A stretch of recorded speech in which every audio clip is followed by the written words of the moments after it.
Dans la vidéo d'aujourd'hui, on va venir ajouter la mousse et le renfort au niveau du talon. Dans un premier temps, je viens découper la mousse pour aider à avoir une transition plus progressive. Pour ce qui est du renfort au niveau du talon, on voit qu'il présente une coupe en V sur le bas qui permet d'ores et déjà de le former un petit peu en 3D à l'aide d'une couture zigzag. J'utilise maintenant de la colle pour venir positionner le tout.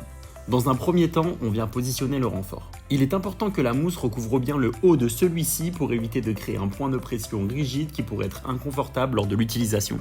Une fois terminé, on peut venir retourner et positionner notre doublure avec de la colle. Il est important de bien retourner chaque coin de la couture, c'est pour ça que vous me voyez utiliser un petit outil pour m'aider. Après cela, je viens coudre la doublure sur le bas dans sa position finale et je viens couper l'excédent de matériaux. Notre renfort au niveau du talon étant une pièce thermoformable, on utilise une presse à chaud puis une presse à froid pour venir lui faire prendre la forme du last. Je viens maintenant couper les trous de mes œillets avec une presse et un moule. Je viens coudre ma languette à l'ensemble, puis on peut enfin ajouter mes lacets.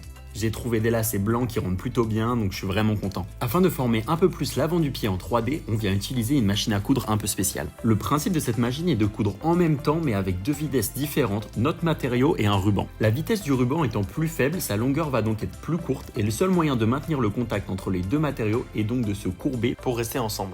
Je vous retrouve dans la prochaine vidéo pour enfin, je vous le promets, fermer notre tige.